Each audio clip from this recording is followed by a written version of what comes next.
ಪ್ರಶಸ್ತಿ. ಮೊದಲನೇ ಒಂದು ಪ್ರಶಸ್ತಿ ನಂಜನಗೂಡು ತಿರುಮಲಾಂಬ ಅವರ ಹೆಸರನ್ನು ಪ್ರಶಸ್ತಿ.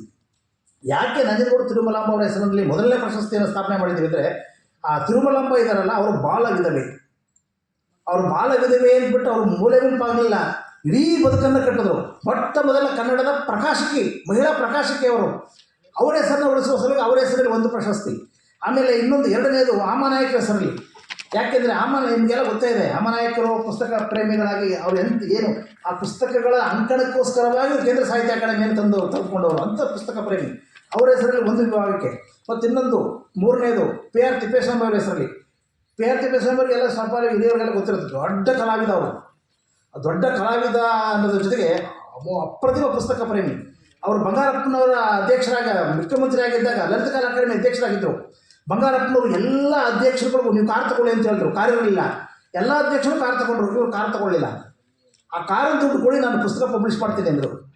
ಲಲಿತ ಕಲಾ ಅಕಾಡೆಮಿ ಪುಸ್ತಕ ಪಬ್ಲಿಷ್ ಮಾಡಿದ್ರು, ಅದು ಸಾಲಿಲ್ಲ. ಕೊನೆಗೆ ತಮ್ಮ ಸಂಬಳವನ್ನು ತಿಂಗಳ ಸಂಬಳವನ್ನು ಹಾಕಿ ಪುಸ್ತಕಗಳನ್ನು ಮಾಡಿದ್ರು. ಅತ್ಯದ್ಭುತವಾದಂಥ ಲಲಿತ ಕಲಾ ಅಕಾಡೆಮಿಗೆ. ಈಗಿನ ಅಧ್ಯಕ್ಷರುಗಳು ಅದನ್ನು ಪುನರ್ಮುದ್ರಣ ಮಾಡೋಕೆ ಆಯ್ತಾ ಇಲ್ಲ. ಅಂತಹ ಒಬ್ಬ ಪುಸ್ತಕ ಪ್ರೇಮಿ. ಅವರ ಹೆಸರಲ್ಲಿ ಒಂದು ಪ್ರಶಸ್ತಿ. ಆಮೇಲೆ ಇನ್ನೊಂದು ಗಳಗನಾಥರ ಹೆಸರಲ್ಲಿ. ಯಾಕೆ ಅಂದರೆ ಆ ಕಾಲದಲ್ಲೇ ತಲೆ ಮೇಲೆ ಹೊತ್ಕೊಂಡೋಗಿ ಮನೆಗೆ ಪುಸ್ತಕವನ್ನು ತಲುಪಿಸಿದಂಥ ಅಪರೂಪದ ಜೀವಿ. ಈಗ 4 ಮಹಾತ್ಮರ ಹೆಸರಿನಲ್ಲಿ 4 ಪ್ರಶಸ್ತಿಗಳನ್ನು ಸ್ಥಾಪನೆ ಮಾಡಿ, ಆ ಪ್ರಶಸ್ತಿಗಳನ್ನು ನೀವು ಕೊಡ್ತಿರಲ್ಲ, ಯಾರ ಮನೆಯಲ್ಲಿ ವರ್ಷ ಪೂರ್ತಿ ಚಟುವಟಿಕೆಯಿಂದ ಕಾರ್ಯಶೀಲತೆಯಿಂದ ಆ ಪುಸ್ತಕ ನಮ್ಮ ಯೋಜನೆಗೆ ಒಂದು ತಕ್ಕ ಘನತೆಯನ್ನು ತರುವಂಥ ರೀತಿಯಲ್ಲಿ ಯಾರು ಮಾಡಿರ್ತಾರೋ ಅವರನ್ನು ಗುರುತಿಸ್ಕೊಡ್ತೀವಿ. ಆ 4 ಜನರನ್ನು ಪುಸ್ತಕ ದಿನಾಚರಣೆ ದಿನ ಮುಖ್ಯಮಂತ್ರಿಗಳಿಂದ ನಾವು ಅವರಿಗೆ ಪ್ರಶಸ್ತಿಯನ್ನು ಕೊಡಿಸ್ತೀವಿ.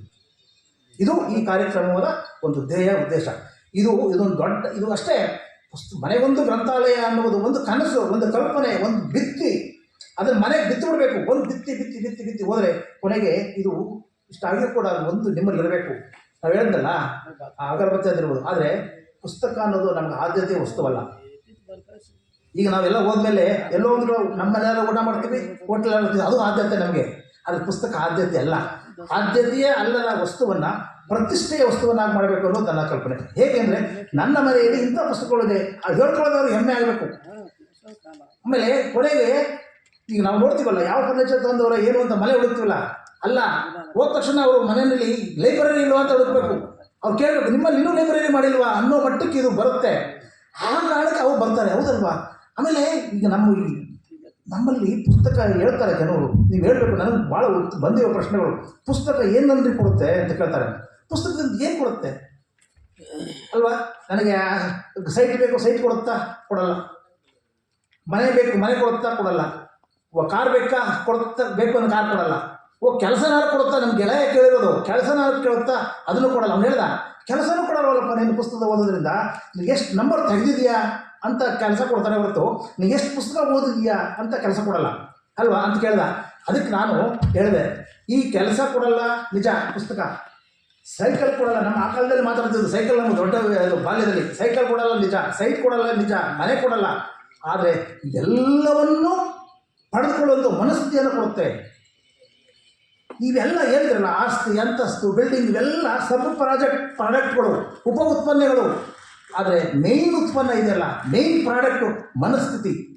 ಆ ಮನಸ್ಥಿತಿಯನ್ನು ಕಟ್ಕೊಡುತ್ತಲ್ಲ ನಮ್ಮ ಪುಸ್ತಕ ಸಾಹಿತ್ಯ. ಅದಕ್ಕೋಸ್ಕರವೇ ನಾವು ಅದನ್ನು ಓದಬೇಕು. ನೋಡಿ, ನಮ್ಮಲ್ಲಿ ಮನಸ್ಥಿತಿಯನ್ನು ಪಡ್ಕೊಳ್ಳದೆ ನಾವೆಲ್ಲವನ್ನೂ ಪಡ್ಕೊಂಡವ್ರು ನಮ್ಮಲ್ಲಿದ್ದಾರೆ. MP ಆದವರಿದ್ದಾರೆ, ಮುಖ್ಯಮಂತ್ರಿ ಆದವರಿದ್ದಾರೆ, ದೊಡ್ಡ ದೊಡ್ಡ ಸಿನಿಮಾ ನಟ ಆದವರು ಇದ್ದಾರೆ, ಪ್ರಧಾನಮಂತ್ರಿ ಆದವರು ಇದ್ದಾರೆ. ಇವತ್ತು ಈ ಮನಸ್ಥಿತಿಯನ್ನು ಬಿಟ್ಟು ಆ ಪರಿಸ್ಥಿತಿಯನ್ನು ಪಡ್ಕೊಂಡ್ರಲ್ಲ, ಅವರ ಬದುಕು ನೋಡಿ. ಅವರು ಆಸ್ತಿಯನ್ನು ಮಾಡಿರ್ಬೋದು, ಅಧಿಕಾರವನ್ನು ಅನುಭವಿಸಿರ್ಬೋದು, MP ಆಗಿರ್ಬೋದು, MLA ಆಗಿರ್ಬೋದು. ಅಂದರೆ ಅವರ ಮೊಮ್ಮಕ್ಕಳನ್ನು ನನ್ನ ಮಗ ತಿಳ್ಕೊಳ್ಳೋಂಥ ಪರಿಸ್ಥಿತಿ ಇಲ್ಲ, ಅವರ ಮಕ್ಕಳನ್ನು ನನ್ನ ಮಕ್ಕಳು ತಿಳ್ಕೊಳ್ಳೋ ಪರಿಸ್ಥಿತಿ ಇಲ್ಲ.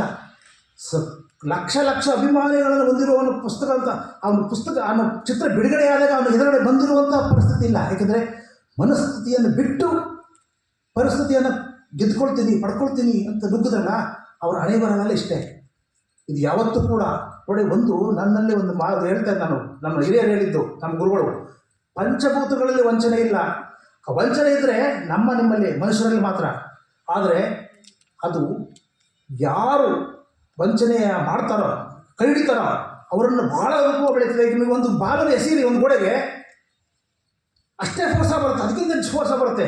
ನಾವು ಏನೆಲ್ಲ ಕೊಡ್ತೀವೋ ಅದು ನಮಗೆ ಬರುತ್ತೆ. ಆ ವಂಚನೆ ಮಾಡಿದಂಥವ್ರನ್ನ ನಮ್ಮ ಪಂಚಭೂತಗಳು ಯಾವತ್ತೂ ಬಿಡೋಲ್ಲ. ಅವು ಕೊಡುತ್ತಲ್ಲ, ಆ ಶಿಕ್ಷೆಯಿಂದ ಯಾರೂ ಬಚಾವಾಗಕ್ಕಾಗಲ್ಲ. ಆ ಸ್ಥಿತಿ ಮುಂದಿನ ಮಕ್ಕಳಿಗೆ ಬರಬಾರದು ಅಂದರೆ ಇದು ನಮ್ಮ ಜವಾಬ್ದಾರಿ ಅಂತ ನಾವು ಮಾಡಬೇಕು. ಇದು ನಮ್ಮ ಪ್ರೀತಿಗೋಸ್ಕರ ನಾವೇನೂ ಅಲ್ಲ, ಯಾರು ಬೇಕಾದ್ರೆ ಅಂದ್ಕೊಳ್ಳಿ, ಅದ್ರ ಬಗ್ಗೆ ಗೊತ್ತಿದ್ದರು ನಾವು ಹೆಮ್ಮೆಯಿಂದ ಹೇಳಿದ್ರೆ ಹೌದು ನನ್ನ ಪುಸ್ತಕದ ಬಗ್ಗೆ ನನ್ನ ಪ್ರೀತಿ ಯಾಕೆ ಬೇಕು, ನಮ್ಮ ಮನಸ್ಥಿತಿಯಂತೆಯೇ